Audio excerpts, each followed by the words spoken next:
Hi, my name is Jennifer and I'm from the Administration Office at the Lawrence Branch. Today, I would like to share with you a short story by Jack London. Each week, the Mercer County Library System hosts a short story discussion group on Facebook, and these discussions take place on Wednesdays at 8 p.m. This week's short story is To Build a Fire. Before I share with you the story, I would like to tell you a little bit about Jack London. He was born in 1876 in San Francisco as John Griffith Cheney. His father had abandoned the family, his mother had remarried, and he had nicknamed himself Jack at a young age, so that's how he became Jack London. He had an interesting childhood because he was largely self-educated. He did go to school, but he dropped out at the age of 14 because he wanted to seek adventure. So he was a sailor, he jumped freight trains, he was jailed for vagrancy. And these adventures were important because when he came home at the age of 19, he turned them into a story, submitted the story to a contest, and won the contest. So he then did 4 years of high school in 1 year and attended the University of California, Berkeley, but he dropped out again after only a year. However, this time he was only gone for a year, and when he came home, he decided he was going to make his living as a writer. And it was a critical decision because he was an extremely disciplined person. He committed himself to writing at least 1,000 words a day, and he wound up writing 50 books in 17 years. He was a journalist. He wrote short stories, he wrote novels, he wrote nonfiction, he wrote autobiographies.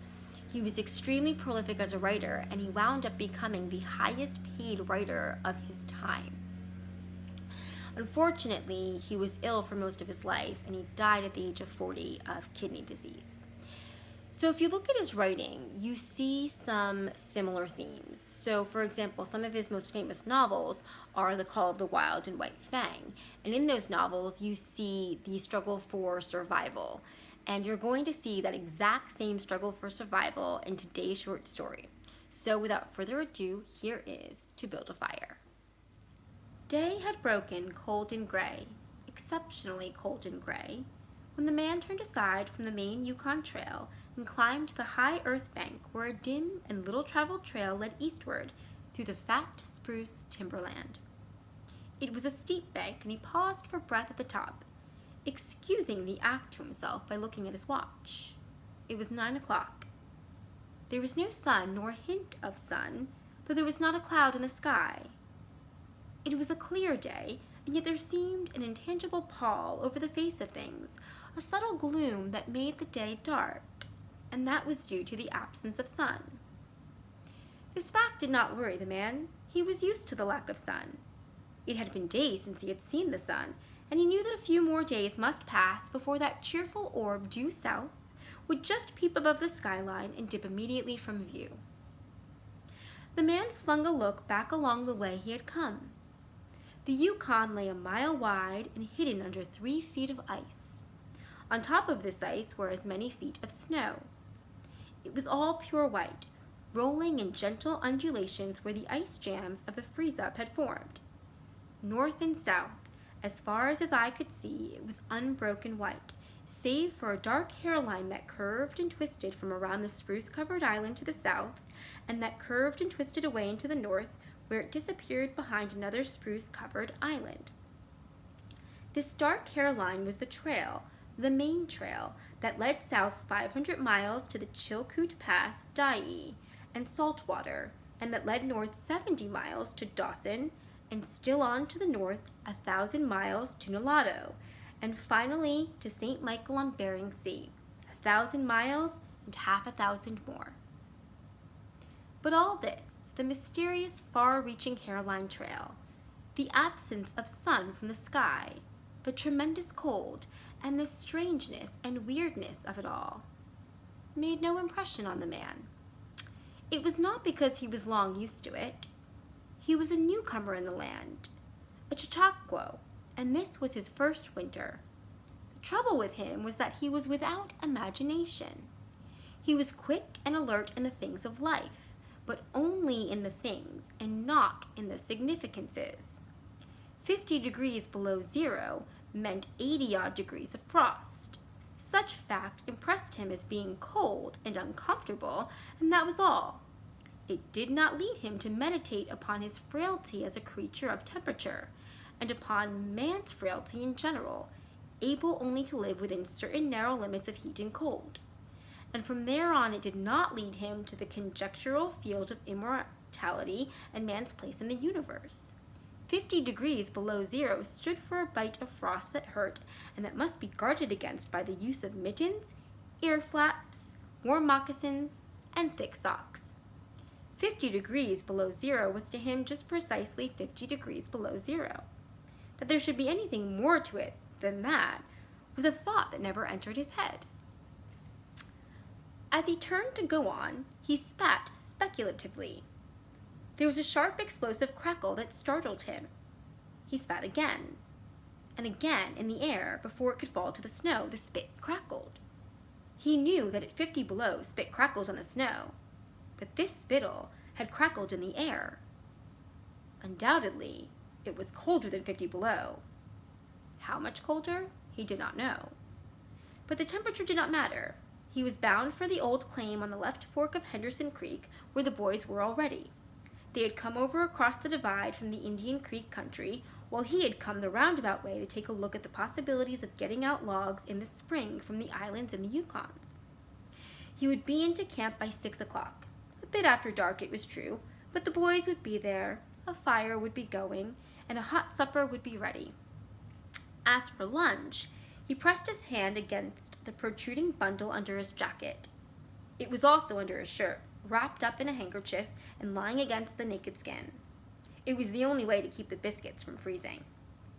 He smiled agreeably to himself as he thought of those biscuits, each cut open and sopped in bacon grease, and each enclosing a generous slice of fried bacon. He plunged in among the big spruce trees. The trail was faint. A foot of snow had fallen since the last sled had passed over, and he was glad he was without a sled, traveling light. In fact, he carried nothing but the lunch wrapped in the handkerchief. He was surprised, however, at the cold. It certainly was cold, he concluded, as he rubbed his numb nose and cheekbones with his mittened hand. He was a warm-whiskered man, but the hair on his face did not protect the high cheekbones and the eager nose that thrust itself aggressively into the frosty air. At the man's heels trotted a dog, a big native husky, the proper wolf dog, gray-coated and without any visible or temperamental difference from its brother, the wild wolf. The animal was depressed by the tremendous cold. It knew that it was no time for traveling. Its instinct told it a truer tale than was told to the man by the man's judgment. In reality, it was not merely colder than 50 below zero. It was colder than 60 below, and 70 below. It was 75 below zero. Since the freezing point is 32 above zero, it meant that 107 degrees of frost obtained. The dog did not know anything about thermometers. Possibly in its brain there was no sharp consciousness of a condition of very cold, such as was in the man's brain. But the brute had its instinct. It experienced a vague but menacing apprehension that subdued it and made it slink along at the man's heels, and that made it question eagerly every unwanted movement of the man, as if expecting him to go into camp or to seek shelter somewhere and build a fire. The dog had learned fire, and it wanted fire, or else to burrow under the snow and cuddle its warmth away from the air. The frozen moisture of its breathing had settled on its fur in a fine powder of frost, and especially were its jowls, muzzle, and eyelashes whitened by its crystalled breath.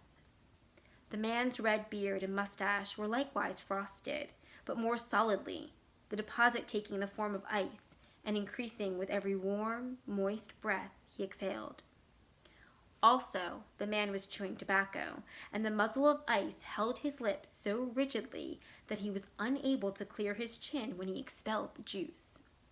The result was that a crystal beard of the color and solidity of amber was increasing its length on his chin. If he fell down, it would shatter itself, like glass, into brittle fragments. But he did not mind the appendage. It was the penalty all tobacco chewers paid in that country, and he had been out before in 2 cold snaps. They had not been so cold as this, he knew, but by the spirit thermometer at 60 mile, he knew they had been registered at 50 below and at 35.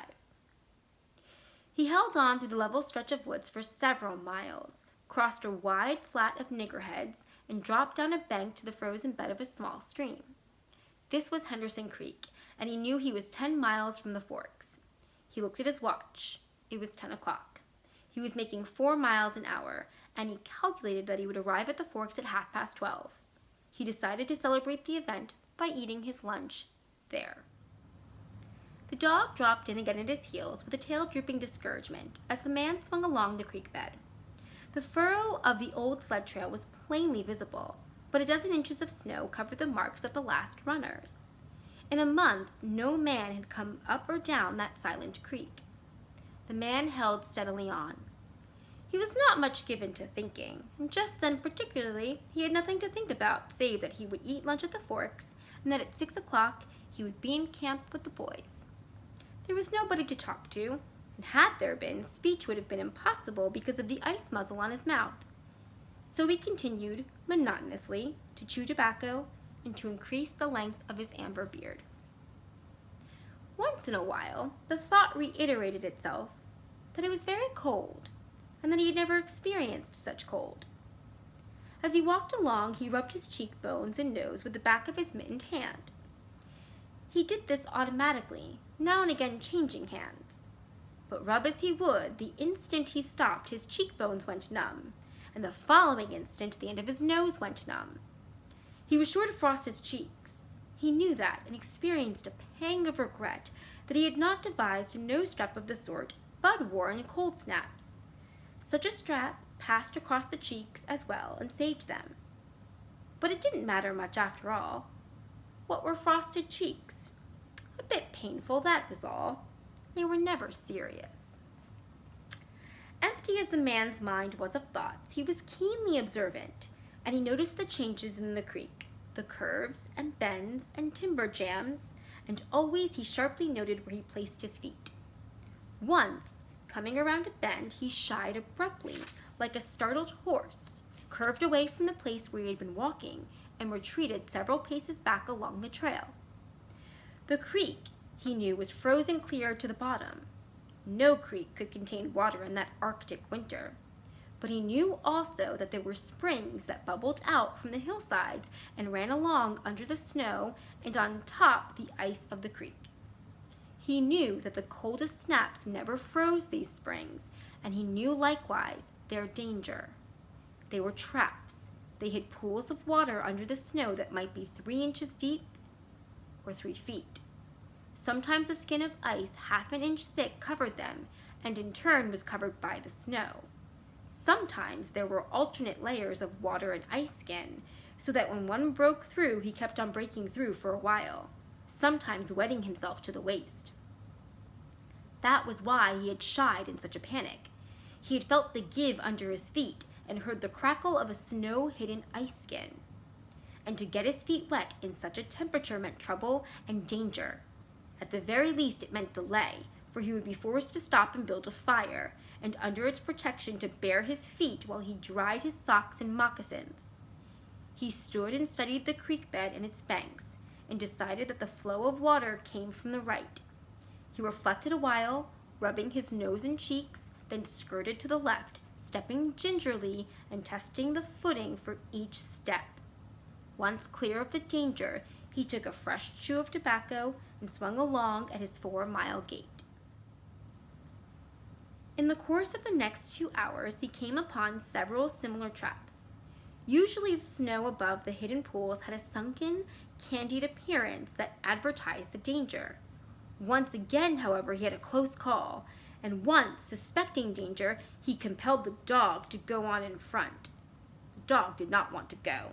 It hung back until the man shoved it forward, and then it went quickly across the white, unbroken surface. Suddenly it broke through, floundered to one side, and got away to firmer footing.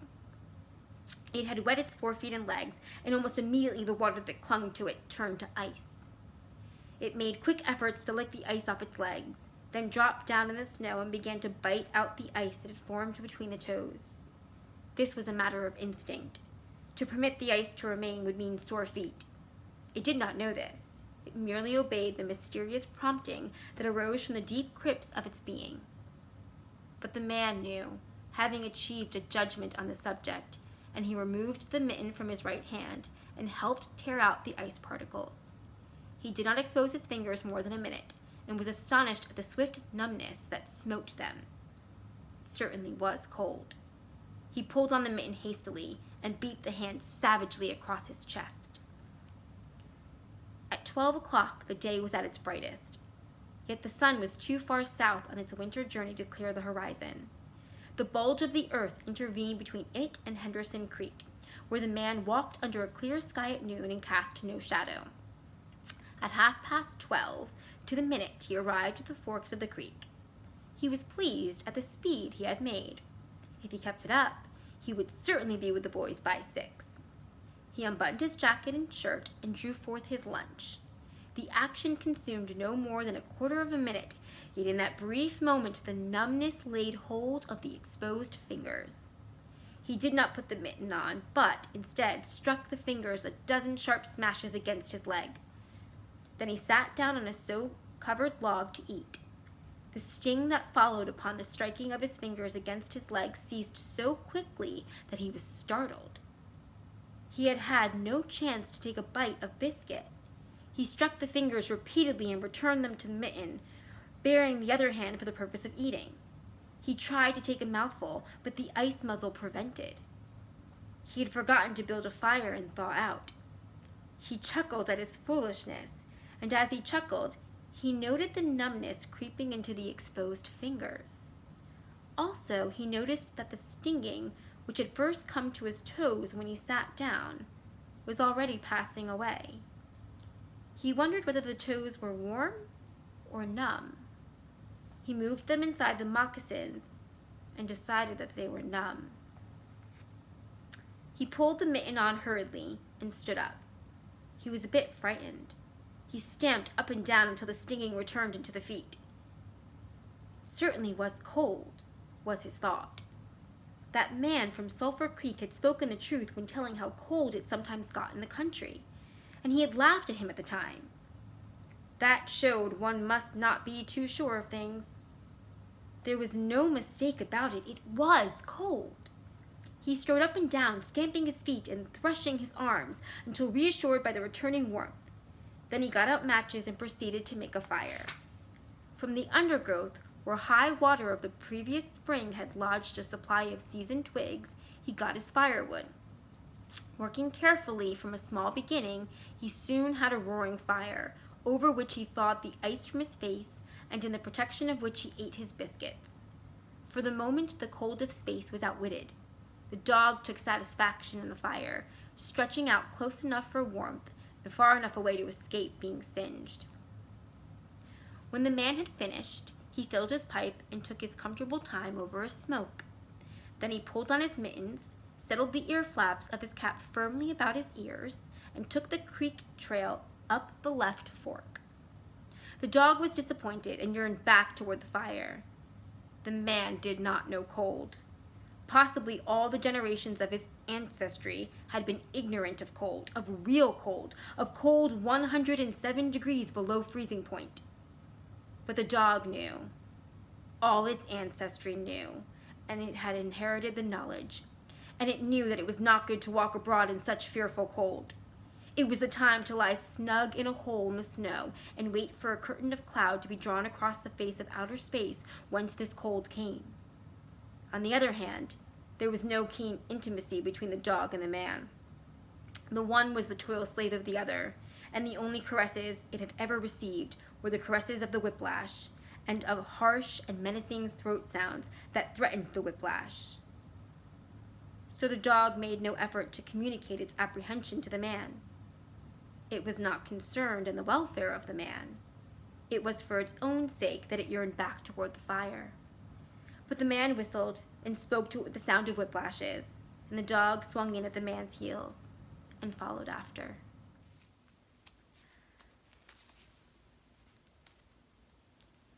The man took a chew of tobacco and proceeded to start a new amber beard. Also, his moist breath quickly powdered with white his mustache, eyebrows, and lashes. There did not seem to be so many springs on the left fork of the Henderson, and for half an hour the man saw no signs of any. And then it happened. At a place where there were no signs, where the soft, unbroken snow seemed to advertise solidity beneath, the man broke through. It was not deep. He wet himself halfway to the knees before he floundered out to the firm crust. He was angry and cursed his luck aloud. He had hoped to get into camp with the boys at 6 o'clock, and this would delay him an hour, for he would have to build a fire and dry out his footgear. This was imperative at that low temperature. He knew that much, and he turned aside to the bank which he climbed. On top, tangled in the underbrush about the trunks of several small spruce trees, was a high-water deposit of dry firewood. Sticks and twigs principally, but also large portions of seasoned branches and fine dry last year's grasses. He threw down several large pieces on top of the snow.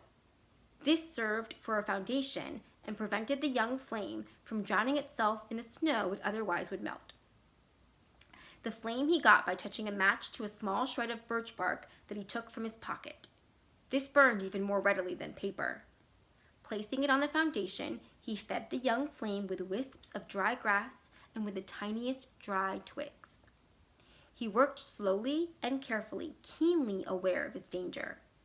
Gradually, as the flame grew stronger, he increased the size of the twigs with which he fed it. He squatted in the snow, pulling the twigs out from their entanglement in the brush and feeding directly to the flame. He knew there must be no failure. When it is 75 below zero, a man must not fail in his first attempt to build a fire. That is, if his feet are wet. If his feet are dry and he fails, he can run along the trail for half a mile and restore circulation. But the circulation of wet and freezing feet cannot be restored by running when it is 75 below. No matter how fast he runs, the wet feet will freeze the harder. All this the man knew. The old-timer on Sulphur Creek had told him about it the previous fall, and now he was appreciating the advice. Already all sensation had gone out of his feet. To build the fire he had been forced to remove his mittens, and the fingers had quickly gone numb. His pace of 4 miles an hour had kept his heart pumping blood to the surface of his body and to all the extremities. But the instant he stopped, the action of the pump eased down. The cold of space smote the unprotected tip of the planet, and he, being on that unprotected tip, received the full force of the blow. The blood of his body recoiled before it. The blood was alive, like the dog, and like the dog it wanted to hide away and cover itself up from the fearful cold. So long as he walked 4 miles an hour, he pumped that blood willy-nilly to the surface. But now it ebbed away and sank down into the recesses of his body. The extremities were the first to feel its absence. His wet feet froze the faster, and his exposed fingers numbed the faster, though they had not yet begun to freeze. Nose and cheeks were already freezing, while the skin of all his body chilled as it lost its blood. But he was safe. Toes and nose and cheeks would be only touched by the frost, for the fire was beginning to burn with strength. He was feeding it with twigs the size of his finger. In another minute, he would be able to feed it with branches the size of his wrist, and then he could remove his wet footgear, and while it dried, he could keep his naked feet warm by the fire, rubbing them at first, of course, with snow. The fire was a success. He was safe. He remembered the advice of the old-timer in Sulphur Creek and smiled. The old-timer had been very serious in laying down the law that no man must travel alone in the Klondike after 50 below. Well, here he was. He had had the accident. He was alone, and he had saved himself. Those old-timers were rather womanish, some of them, he thought. All a man had to do was to keep his head, and he was all right. Any man who was a man could travel alone. But it was surprising, the rapidity with which his cheeks and nose were freezing, and he had not thought his fingers could go lifeless in so short a time. Lifeless they were, for he could scarcely make them move together to grip a twig, and they seemed remote from his body and from him. When he touched a twig, he had to look and see whether or not he had hold of it. The wires were pretty well down between him and his finger ends. all of which counted for little. There was the fire, snapping and crackling and promising life with every dancing flame. He started to untie his moccasins. They were coated with ice. The thick German socks were like sheaths of iron halfway to the knees, and the moccasin strings were like rods of steel all twisted and knotted as by some conflagration. For a moment he tugged with his numb fingers. Then, realizing the folly of it, he drew his sheath knife. But before he could cut the strings, it happened. It was his own fault, or rather his mistake. He should not have built the fire under the spruce tree. He should have built it in the open. But it had been easier to pull the twigs from the brush and drop them directly on the fire. Now the tree under which he had done this carried a weight of snow on its boughs. No wind had blown for weeks, and each bough was fully freighted.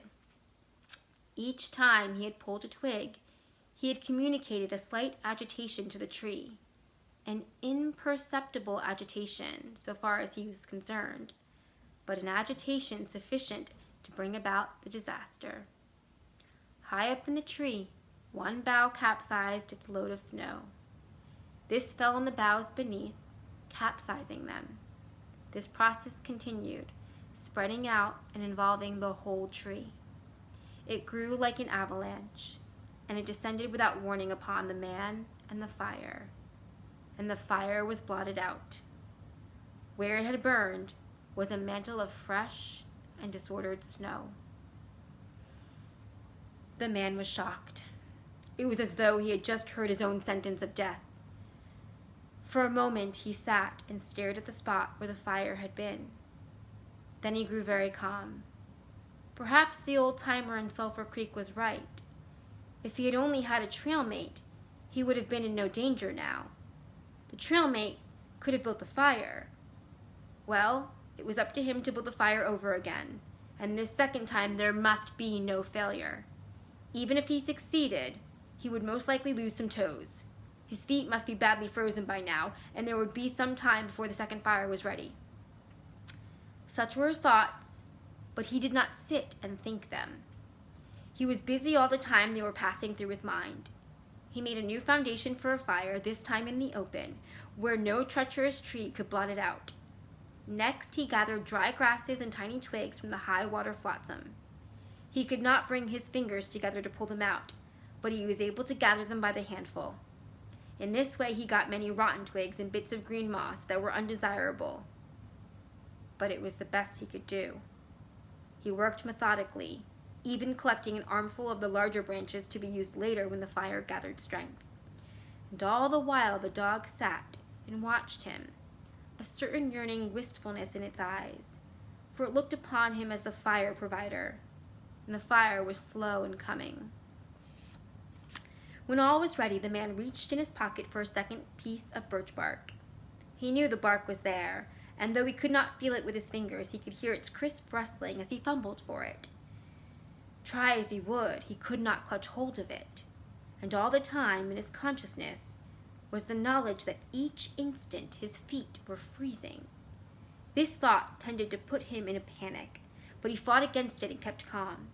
He pulled on his mittens with his teeth and threshed his arms back and forth, beating his hands with all his might against his sides. He did this sitting down, and he stood up to do it, and all the while the dog sat in the snow, its wolf brush of a tail curled around warmly over its forefeet. Its sharp wolf ears pricked forward intently as it watched the man. And the man, as he beat and threshed with his arms and hands, felt a great surge of envy as he regarded the creature that was warm and secure in its natural covering. After a time, he was aware of the first faraway signals of sensation in his beaten fingers. The faint tingling grew stronger till it evolved into a stinging ache that was excruciating, but which the man hailed with satisfaction. He stripped the mitten from his right hand and fetched forth the birch bark. The exposed fingers were quickly going numb again. Next he brought out his bunch of sulphur matches, but the tremendous cold had already driven the life out of his fingers. In his effort to separate one match from the others, the whole bunch fell in the snow. He tried to pick it out of the snow, but failed. The dead fingers could neither touch nor clutch. He was very careful. He drove the thought of his freezing feet and nose and cheeks out of his mind, devoting his whole soul to the matches. He watched, using the sense of vision in place of that of touch, and when he saw his fingers on each side of the bunch, he closed them. That is, he willed to close them, for the wires were down, and the fingers did not obey. He pulled the mitten on the right hand and beat it fiercely against his knee. Then, with both mittened hands, he scooped the bunch of matches, along with much snow, into his lap. Yet he was no better off. After some manipulation, he managed to get the bunch between the heels of his mittened hands. In this fashion, he carried it to his mouth. The ice crackled and snapped when, by a violent effort, he opened his mouth. He drew the lower jaw in, curled the upper lip out of the way, and scraped the bunch with his upper teeth in order to separate a match. He succeeded in getting one, which he dropped on his lap. He was no better off. He could not pick it up. Then he devised a way. He picked it up in his teeth and scratched it on his leg. 20 times he scratched before he succeeded in lighting it. As it flamed, he held it with his teeth to the birch bark. But the burning brimstone went up his nostrils and into his lungs, causing him to cough spasmodically. The match fell into the snow and went out. The old-timer in Sulphur Creek was right, he thought, in the moment of controlled despair that ensued. After 50 below, a man should travel with a partner. He beat his hands but failed in exciting any sensations.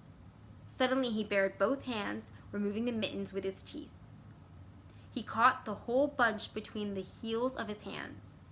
His arm muscles not being frozen enabled him to press the hand heels tightly against the matches. Then he scratched the bunch along his leg. It flared into flame, 70 sulfur matches at once. There was no wind to blow them out. He kept his head to one side to escape the strangling fumes and held the blazing bunch to the birch bark. As he so held it, he became aware of sensation in his hand. His flesh was burning. He could smell it. Deep down below the surface, he could feel it. The sensation developed into pain that grew acute.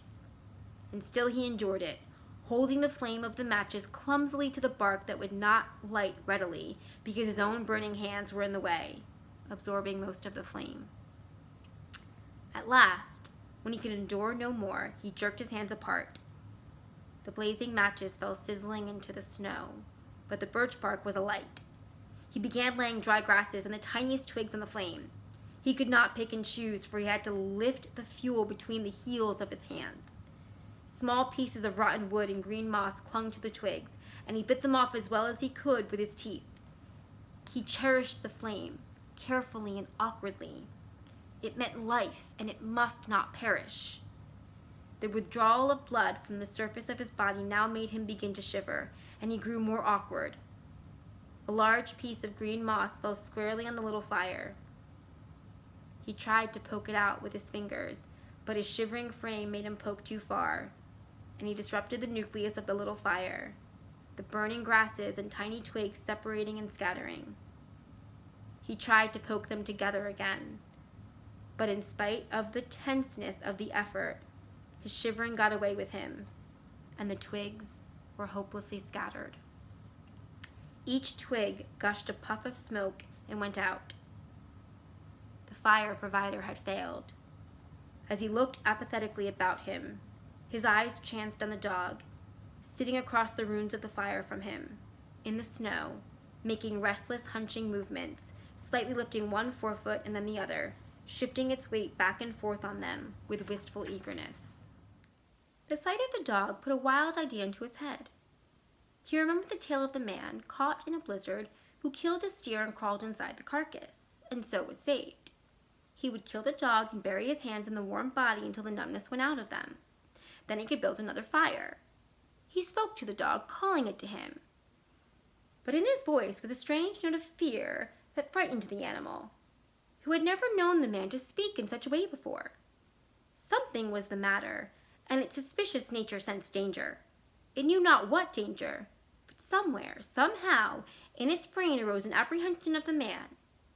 It flattened its ears down at the sound of the man's voice, and its restless, hunching movements and the liftings and shiftings of its forefeet became more pronounced.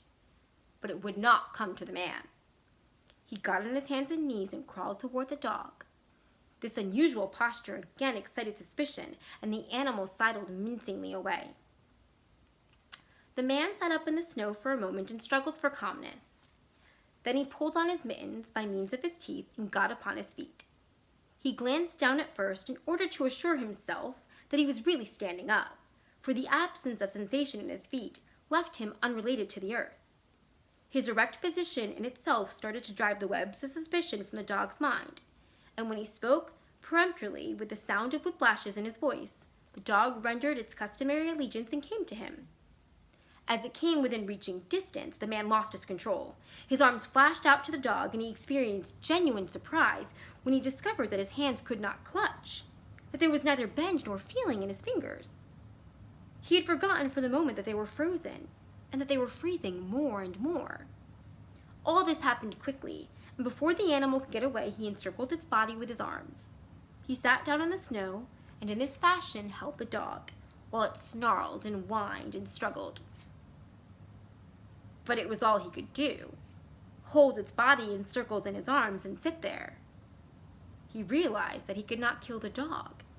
There was no way to do it. With his helpless hands, he could neither draw nor hold his sheath knife nor throttle the animal. He released it, and it plunged wildly away with tail between its legs and still snarling. It halted 40 feet away and surveyed him curiously, with ears sharply pricked forward. The man looked down at his hands in order to locate them, and found them hanging on the ends of his arms. It struck him as curious that one should have to use his eyes in order to find out where his hands were. He began thrusting his arms back and forth, beating the mittened hands against his sides. He did this for 5 minutes violently, and his heart pumped enough blood up to the surface to put a stop to his shivering. But no sensation was aroused in his hands. He had an impression that they hung like weights on the ends of his arms, but when he tried to run the impression down, he could not find it. A certain fear of death, dull and oppressive, came to him. This fear quickly became poignant as he realized that it was no longer a mere matter of freezing his fingers and toes or of losing his hands and feet, but that it was a matter of life and death, with the chances against him. This threw him into a panic, and he turned and ran up the creek bed along the old dim trail. The dog joined in behind and kept up with him. He ran blindly, without intentions, and fear such as he had never known in his life. Slowly, as he plowed and floundered through the snow, he began to see things again. The banks of the creek, the old timber jams, the leafless aspens, and the sky. The running made him feel better. He did not shiver. Maybe if he ran on, his feet would thaw out, and anyway, if he ran far enough, he would reach camp and the boys. Without doubt, he would lose some of his fingers and toes and some of his face, but the boys would take care of him and save the rest of him when he got there. And at the same time, there was another thought in his mind that said he would never get to the camp and the boys, that it was too many miles away, that the freezing had too great a start on him, and that he would soon be stiff and dead. This thought he kept in the background and refused to consider. Sometimes it pushed itself forward and demanded to be heard, but he thrust it back and strove to think of other things. It struck him as curious that he could run at all on feet so frozen that he could not feel them when they struck the earth and took the weight of his body. He seemed to himself to skim along above the surface and to have no connection with the earth. Somewhere he had once seen a winged Mercury, and he wondered if Mercury felt as he felt when skimming over the earth. His theory of running until he reached camp and the boys had one flaw in it. He lacked the endurance. Several times he stumbled, and finally he tottered, crumpled up, and fell. When he tried to rise, he failed. He must sit and rest, he decided, and next time he would merely walk and keep on going. As he sat and regained his breath, he noticed that he was feeling quite warm and comfortable. He was not shivering, and it even seemed that a warm glow had come to his chest and trunk. And yet, when he touched his nose or cheeks, There was no sensation. Running would not thaw them out, nor would it thaw out his hands and feet. Then the thought came to him that the frozen portions of his body must be extending. He tried to keep this thought down, to forget it, to think of something else. He was aware of the panicky feeling that it caused, and he was afraid of the panic. But the thought asserted itself and persisted until it produced a vision of his body totally frozen. This was too much, and he made another wild run along the trail. Once he slowed down to a walk, but the thought of the freezing extending itself made him run again. And all the time the dog ran with him, at his heels. When he fell down a second time, it curled its tail over its forefeet and sat in front of him, facing him, curiously eager and intent. The warmth and security of the animal angered him, and he cursed it till it flattened down its ears appeasingly. This time the shivering came more quickly upon the man. He was losing in his battle with the frost. It was creeping into his body from all sides. The thought of it drove him on, but he ran no more than 100 feet when he staggered and pitched headlong. It was his last panic. When he had recovered his breath and control, he sat up and entertained in his mind the conception of meeting death with dignity. However, the conception did not come to him in such terms. His idea of it was that he had been making a fool of himself, running around like a chicken with its head cut off. Such was the simile that occurred to him. Well, he was bound to freeze anyway, and he might as well take it decently.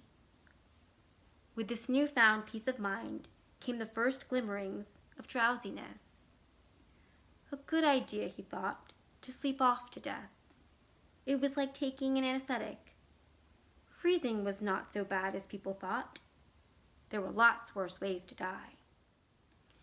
He pictured the boys finding his body next day. Suddenly he found himself with them, coming along the trail and looking for himself. And still with them, he came around a turn in the trail and found himself lying in the snow. He did not belong with himself anymore, for even then he was out of himself, standing with the boys and looking at himself in the snow.